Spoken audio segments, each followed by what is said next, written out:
ఏలేశ్వరంలో నగర పంచాయతీలో జరుగుతున్న అవినీతిపై ప్రశ్నిస్తే పోలీసులు కేసులు నమోదు చేయడం జరిగిందని పైల సుభాష్ చంద్రబోస్ ఆరోపించారు. శుక్రవారం కాకినాడ శాంతి నివాస్ లాడ్జ్ లో ఏర్పాటు చేసిన మీడియా సమావేశంలో ఆయన మాట్లాడారు. ఏలేశ్వరం జగనన్న కాలనీలో అక్రమ వసూళ్లు పాల్పడుతున్న వారిపై ఫిర్యాదు చేయడం జరుగుతుందని తెలిపారు. ఈ సమావేశంలో న్యాయవాదులు అజయ్, ప్రతాప్ తదితరులు పాల్గొన్నారు. కాకినాడ సూపరింటెండెంట్ ఆఫ్ పోలీస్ వారిని అడిగిన నాటే ద్వారా డీజీపీ గారు, డిఐజీ గారు ఆఫీసుల నుంచి ఎస్పీ ఆఫీస్ కి సెక్షన్ 6 ఆఫ్ 3 ప్రకారం ఫార్వర్డ్ చేశారండి. అంటే ఇచ్చే రైట్ ఎస్పీ గారికే ఉంది. జిల్లాలో ఏ సీసీటీవీ ఫుటేజ్ ఇవ్వాలన్నా సరే ఇచ్చే అధికారం ఎస్పీ గారికి ఉంది కాబట్టి డీజీపీ ఆఫీస్ ద్వారా, డిఐజీ ఆఫీస్ ద్వారా ఎస్పీ గారికి ఫార్వర్డ్ చేశారండి.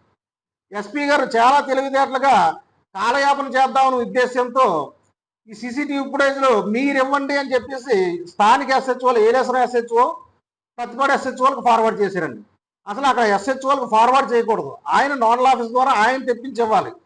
కాలయాపన చేయాలనే ఉద్దేశంతో ఎస్హెచ్ఓలకు ఫార్వర్డ్ చేశారండి. తర్వాత ఎస్హెచ్ఓలు అది మేము ఇవ్వడానికి కుదరదని చెప్పేసి మా దగ్గర పంపించారు. ఆ రోజు కూడా ఎస్హెచ్ఓలకు ఇది ఇచ్చే అధికారం మాది కాదు, ఎస్పీ గారికి ఉందని కూడా మాకు తెలియజేయలేదండి. తర్వాత మళ్ళీ మేము ఫస్ట్ అప్పీల్ ఎస్పీ గారికి వెళ్ళానండి.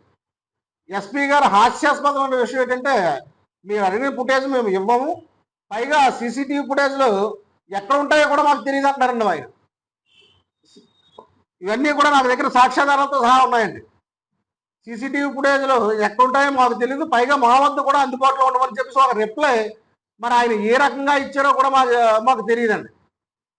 తర్వాత మళ్ళీ దానికి రిప్లై ఇచ్చిన తర్వాత నేను కూడా తెలివితేటలుగా అసలు స్టేషన్లో ఉన్న సీసీటీవీ ఫుటేజ్లు ఎక్కడ అందుబాటులో ఉంటాయని చెప్పి మళ్ళీ ఒక ఆర్టీఐ అడిగాను. దీనికి సంబంధం లేకుండా ఒక ఆర్టీఐ అడిగాను.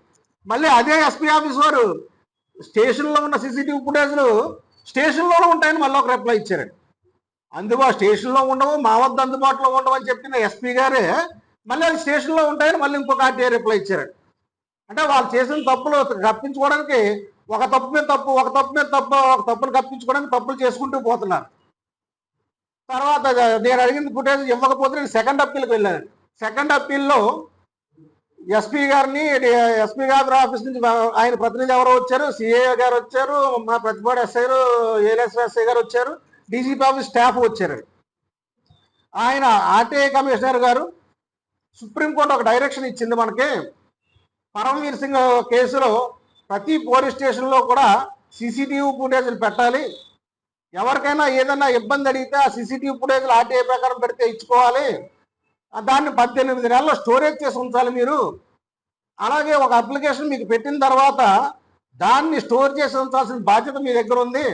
కాబట్టి ఇతను పెట్టినప్పుడే మీరు ఇవ్వడానికి నిరాకరించే ముందే అతను ఏదైతే సీసీటీవీ ఫుటేజ్ అడిగాడో దాన్ని మీరు స్టోర్ చేసి ఉంచాల్సిన బాధ్యత మీ దగ్గర ఉంది. కాబట్టి అతను కూడా ఇన్ టైంలో మిమ్మల్ని అడిగాడు కాబట్టి మీరు ఖచ్చితంగా అతను కోరిన సీసీటీవీ ఫుటేజ్ ఇవ్వండి అని చెప్పేసి 15 రోజుల్లో ఇవ్వాలని చెప్పేసి స్టేట్ ఇన్ఫర్మేషన్ కమిషనర్ వారికి ఒక డైరెక్షన్ ఇచ్చారండి. ఆ సీసీటీవీ ఫుటేజ్లు ఇస్తే వారు చేసిన తప్పు తెలిసిపోద్దని ఉద్దేశంతో వారు ఆ సీసీటీవీ ఫుటేజ్లు ఇవ్వకుండా మా దగ్గర హై రెజల్యూషన్ కెమెరాలు ఉండడం వల్ల అది మేము చూసుకోకపోవడం వల్ల 5 నెలలు మాత్రమే బ్యాకప్ ఉంది, అతను అడిగిన డేట్కి బ్యాకప్ లేకుండా పోయిందని ఒక రిప్లై తెలివితేటలుగా ఇచ్చారండి. దానికి మళ్ళీ నేను నాన్ కంప్లైంట్స్ ఆర్టీఐ ఆఫీస్కి వెళ్ళాను. నేను ఆయన ఏం చేశారు, హై రెజల్యూషన్ ఉంటే కెమెరాలు మీరు ముందుగానే గుర్తించాలి, సుప్రీంకోర్టు డైరెక్షన్లో డిఎల్ఓసిగా బాధ్యత ఎస్పీ గారికి ఉంటుంది, ఎప్పటికప్పుడు ప్రతి నెల మానిటరింగ్ చేసుకుని అన్ని కరెక్ట్గా పనిచేస్తున్నాయి లేదా, అన్ని 18 నెలల స్టోరేజ్ ఉందా లేదా చూసుకోవాల్సిన బాధ్యత మీకే ఉంది. హై రెజల్యూషన్ చెప్పడం అనేది మీరు కావాలని తప్పు చేస్తున్నట్టు అని చెప్పేసి ఆయన ఒక షోకాజ్ నోటీస్ ఇష్యూ చేశారండి. మీరు చేసిన దానికి మేము ఫైన్ ఎందుకు విధించకూడదో మీరు చెప్పండి అని చెప్పేసి డీజీపీ గారికి, ఎస్హెచ్ఓలకి, స్టేట్ ఇన్ఫర్మేషన్ కమిషనర్ గారికి ఒక షోకాజ్ నోటీస్ ఇష్యూ చేశారండి.